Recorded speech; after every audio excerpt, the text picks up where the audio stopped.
அப்புறமா நாங்க எதிர்பார்க்காத இந்த காட்சி அதெல்லாம் ஒண்ணுமே வேணாங்க. கண்டென்ட் ரொம்ப முக்கியம். நீங்க கண்டென்ட் கரெக்டா கொடுங்க, நான் அந்த படத்தை வெற்றி பெற வைக்கணும். 2024 பல படங்களை உதாரணத்துக்கு சொல்லலாம். நான் வந்து இந்திய அளவில் தமிழ் சினிமா அளவில் ரப்பர் பந்து, மகாராஜா, வாழை மாதிரியான படங்கள் எல்லாம் காரணம் என்னன்னா இந்த கண்டென்ட் தான். இந்த படத்துக்குள்ள வருவோம்.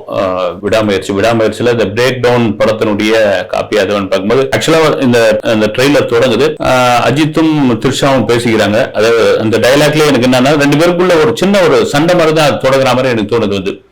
நான் ஒரு வாட்ச் ரிப்பேர் ஆயிட்டா அதை ரிப்பேர் பண்ணி கட்டிப்போம், ஒரு ரேடியோ ரிப்பேர் ஆயிட்டா ரிப்பேர் பண்ணி அதை கேட்போம். ஆனா இப்ப இருக்கிற காலகட்டத்துல ரிப்பேர் ஆயிட்டா உடனே தூக்கி போட்டுறாங்க அப்படின்ற தொடங்குற ஒரு விஷயம். அதன் பிறகு ரெண்டு பேரும் கிளம்புறாங்க. கிளம்பி ஒரு மனைவியை தேர்றாரா, எங்க இது பண்றான்னு தெரியல, பரபரப்பாவது அர்ஜுனுடைய கேரக்டர் காமிக்கிறாங்க. எனக்கு அப்படியே லியோ அர்ஜுன் தான் அந்த லுக் பார்க்கும் போது இருந்தது. அர்ஜுன் வந்த பிறகு இன்னும் பரபரப்பாவது. குறிப்பா அர்ஜுனுடைய மனைவியா இருக்கிற ரெஜினாவுடைய ஒரு டைலாக் ஒண்ணு இருக்கும்.